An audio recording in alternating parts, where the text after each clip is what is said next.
Rangkuman yang paling tepat dari teks tersebut adalah titik-titik. Kita baca terlebih dahulu teksnya.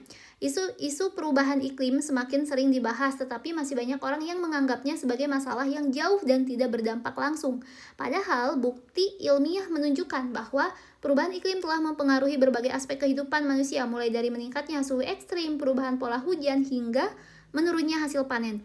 Ironisnya, sebagian besar emisi gas rumah kaca justru berasal dari aktivitas manusia, seperti pembakaran bahan bakar fosil, deforestasi, dan limbah industri. Oleh karena itu, langkah nyata perlu segera dilakukan, baik oleh pemerintah maupun masyarakat untuk mengurangi emisi dan beralih ke energi yang lebih ramah lingkungan.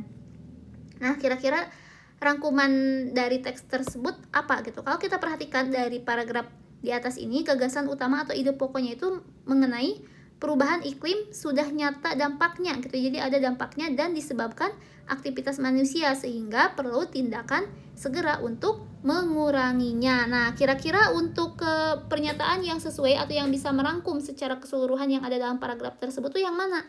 Kita lihat pilihan yang A. Perubahan iklim adalah masalah serius. Masalah serius yang sudah berdampak pada kehidupan manusia, sehingga perlu tindakan nyata untuk menguranginya. Nah, jawabannya yang tepat adalah yang A. Kenapa yang A paling tepat? Karena opsi A ini lengkap dan mencakup seluruh isi teks ya, mulai dari masalahnya, yaitu perubahan iklim, kemudian bukti dampaknya, kemudian penyebabnya, dan juga ajakan untuk bertindak. Semuanya ada gitu, bisa merangkum secara keseluruhan apa yang ada dalam paragraf tersebut. Sedangkan kalau yang B, aktivitas manusia seperti pembakaran bahan bakar fosil dan deforestasi menjadi penyebab utama perubahan iklim di dunia. Dia hanya menyebutkan penyebabnya saja ya, tanpa adanya ajakan, tanpa menyebutkan permasalahannya gitu. Kemudian yang C, pemerintah dan masyarakat harus bekerja sama untuk menggunakan energi ramah lingkungan agar suhu bumi tidak meningkat.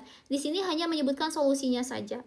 Kemudian yang D, perubahan iklim tidak hanya masalah masa depan, tetapi juga menjadi tanggung jawab masyarakat global untuk menanganinya. Nah, di sini tidak disebutkan ininya, bukti nyatanya ya. Kemudian yang E, dampak perubahan iklim terhadap lingkungan dan pertanian menjadi bukti perlu kebijakan pemerintahan yang tegas. Ini juga kurang lengkap ya. Maka jawaban yang paling tepat adalah yang E ya, bisa merangkum secara keseluruhan mulai dari permasalahannya, bukti dampaknya, penyebabnya, dan juga ajakan untuk bertindaknya.